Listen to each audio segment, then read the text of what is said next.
Hello.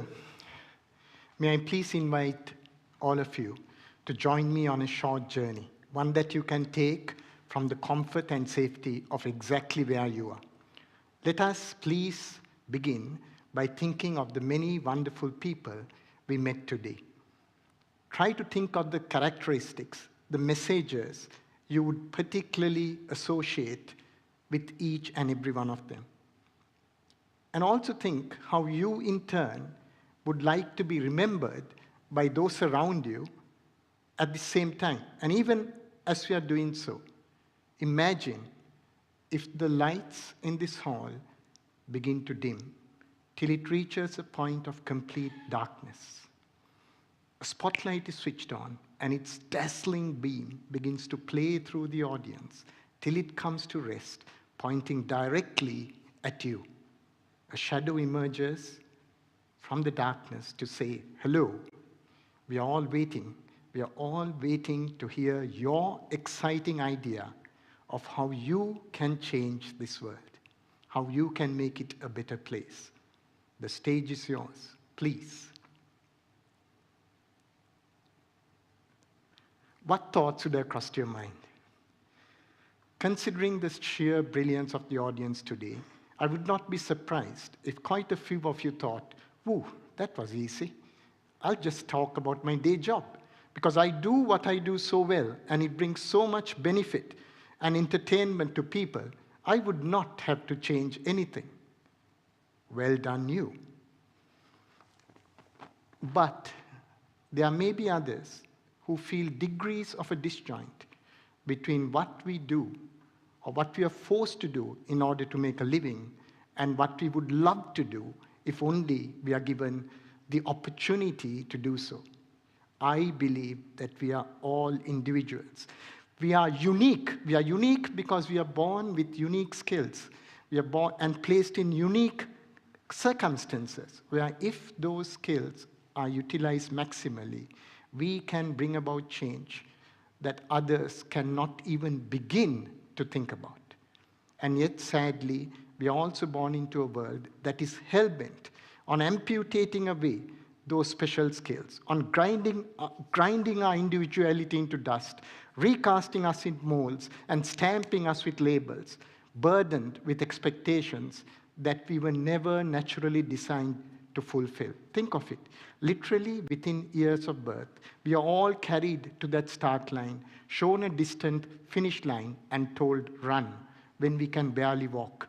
We crawl, we fall, we manage to reach that end line, only to be told, not bad, you need to get this, this, and this right. And if you do, you may stand a better chance in the next race. Another race, yes, of course, it's about to start. Don't miss out on life. Go, run. And so we join. We join this never-ending series of races that we call life, each one steeper and more challenging than the one before. And we soon come to realize that we don't even have the luxury of calling for a pause. For to do so, we not risk just falling by the wayside, but really tumbling down a deep precipice from where there is no escape. So we run. We run to survive. And as we do so, we begin to accumulate badges representing each stage successfully completed and bandages to conceal those wounds that we invariably acquire in the process. And together, these layers and layers upon bandages and badges begin to conceal us till we finally lose sight of ourselves.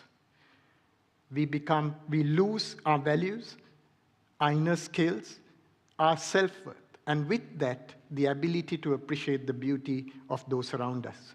We become so fixated by that mirage of a finish that we lose sight of everything and everyone that is important at that particular moment in time. That was the story of my life. I was born in the beautiful country of Sri Lanka to a wonderful set of parents who showered us with love and generosity. We really didn't have much, but yet they made us feel that we did not need anything more. We were encouraged to dream and pursue those dreams, securing the knowledge that our parents would support us come what may. I was desperate to show my parents that I loved them, and I found the perfect way to do so. See, my father was an optician, glass maker, and my mother was a housewife. And they worshipped these demigods called eye surgeons. So I decided to be one. It proved to be quite a difficult task because I was not a naturally gifted child. I struggled academically, so much so that my parents had to pay for my medical education, when the more gifted kids amongst us got that given free. And yet, the day did finally dawn when I heard my father say, "Putta, son, Dr. Seaman would like to meet you, to introduce you to his team." That was the call I had been waiting for a lifetime. It meant that in spite of all the obstacles, and through the most difficult, grueling competitive process, I still managed to secure that one place that was available that year to train under the greatest eye surgeon, the greatest surgeon of any sort that I had ever known, the late Dr. Christopher Reginald Seaman.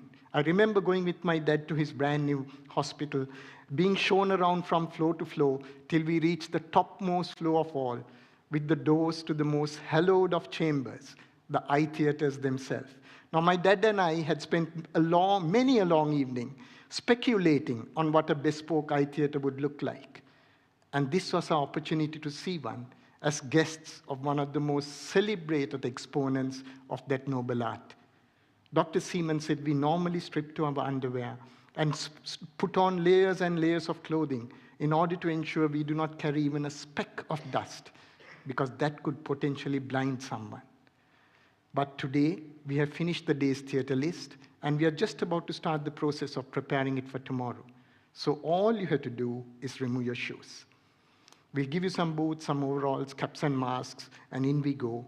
And so I did, was introduced to some amazing people, said my hellos, thank yous, see you soon, goodbyes, and set off on the journey home. I was on cloud 9. It was 5-10 minutes into that journey that it struck me, that the man who has inspired me, the man who has sustained me and carried me to those very doorstep of those theaters did not join me on that final journey through them. And I asked why. My dad was strangely evasive. I had to force an answer from him. And he said, "I didn't want to insult you." And I laughed at him. How can you, I was introduced to everyone as your son. How can you insult me even if you try? And my dad held my hand and said, "Please don't get angry. If I removed my shoes, my socks had holes in them." It took me years.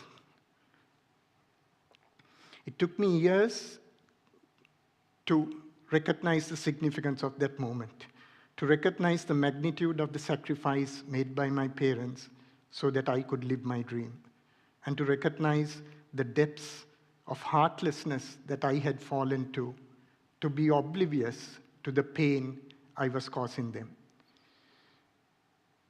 What had started as a journey to please my parents had morphed into an overriding ambition for which I was willing to sacrifice anything. That was not me. I had lost sight of myself. Those revelations, when they came one after the other, were excruciatingly painful, humiliating. It made me realize that I was not even the happy chappy I pretended to be, because my true passion did not lie in operating people. It was with working for them, working with them. And so when the opportunity came a few years later, I gave up clinical practice and became a teacher, a job I hold to this day. Yes, even now, my students and I do continue to study for those exams. The race continues, but thankfully, we are no longer held prisoners by it. For we do find the time to break free and peel away those bandages and look within us to find what really burns within us and nurture those gifts to its fulfillment. It was such a liberating process that the others around us noticed the change it inspired and felt inspired to go through that process of self-discovery themselves. It was like a muted explosion, the ripples of which permeated through the university, through the community, through family, friends, and ultimately crossed mighty oceans. It was an explosion of goodness, like random candles bursting into life in this sea of darkness. Gautama Buddha, that great philosopher, said that the luminance of a candle is not diminished by the act of sharing its light. Thousands of candles may be lit by a single light, but the life of that single light shall not fade. And that was the truth. These little individuals, inspired individuals, began to share their lights with those around them, inspiring others to take it on. So little puddles merged into ponds of light, even small lakes, each representing a brilliant individual or a community that was living their life to the fullest, driven by the conviction that no one else could even think of doing what they were doing, because what they were doing was designed to be done. They were writing the legacies of their self-discovery. That process was so illuminating that we felt free. We felt the need to use our gifts for the benefit of others. So the projects were born, each unique, each bearing the stamp of its instigator. Some worked with individuals completely transforming their lives. Others worked with families, bringing hope, shelter. Others worked with entire communities, torn apart by war, to bring them together to dream of a better future. Each carried its own promise. We created a network called MegaReach to ensure that no candle would be too small or too isolated to take part in this wonderful sharing of the light. Very soon, like-minded individuals and organizations begin to collaborate with us, taking the light to places which we could never have reached on our own. Today, MegaReach works across the full spectrum of humanity, starting with primary school children, taking those first metaphorical races of their life, all the way through to seasoned veterans who have finally found the way to step off the racetrack. In less than 3 years of our inception, MegaReach was able to reach the people, touch lives in people living in all 5 continents of the world. And we did so on an absolutely zero budget. Come to think of it, these brilliant lights that burn with the intensity of hundreds of candles are absolutely nothing, devoid of a continuous supply of electricity. And yet, even if all the electricity on earth were channeled to them, they simply do not have the capacity to inspire one more light to burst into life. But a single, lowly, underrated candle not only can burn with its own luminosity without any need for external energy, it has that absolute wonderful property of being able to propagate the light. That is the magic of self-discovery. Once unleashed, it simply cannot be contained. For all our enthusiasm, our collective efforts amounted to but a drop in the ocean, because literally there are billions upon billions of candles waiting to be lit. We just heard 6.7 billion candles. They are waiting for that inspiration. And I ask you today humbly, would you be willing to be that inspiration? Would you like to be remembered as a person who set off that explosion of goodness? Everything that is required to do so is already packaged within you. And no matter where in life you are, you have an insightful understanding of the local circumstances, which should make you the most effective changer. That you could create change that nobody else could dream about. Nelson Mandela said, the goodness within us is like a flame that may be hidden but never extinguished. That flame that you were born with is already there. Would you be willing to discover it? Ask yourself, what would the legacy of my own self-discovery be? The world is waiting for you to discover yourself. Remember where we paused, a dark hall, a brilliant light, and a microphone. Now, I can't speak for you, but if it were I would say, hello, people call me PG. I have this burning passion to work with people, to find their inner gifts and nurturing them to their full potential. I get great joy. It gives me a purpose in life. It gives me a sense of fulfillment that is priceless, that no amount of money could buy. That was the legacy my parents left me. You too can join that process. You too are packed with those wonderful gifts. You too have the capacity to use them. And if you do, use your talents fully, and in the process, inspire one more person to go through that process of self-discovery. Then, together, we may actually change this world. We may change this world by changing the world we can first touch and see. We could conquer that sea of darkness with brilliance of billions of candles, each burning in glory, burning in itself, burning from the beauty within. And that is a world that would be the legacy of our self-discovery.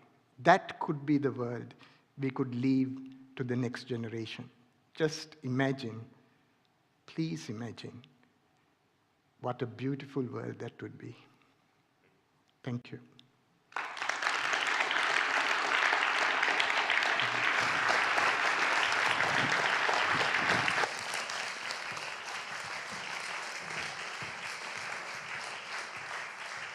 Hugely inspiring and inspirational. Thank you very much.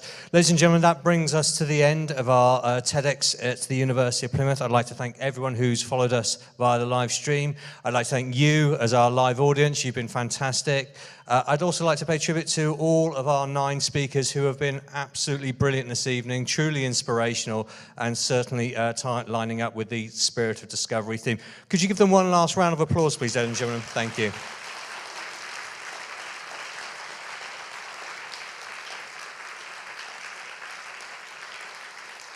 I must also pay thanks to the team behind putting the event on tonight. Their details are all in the programme. They've been brilliant collectively and individually and worked tirelessly to make this evening happen.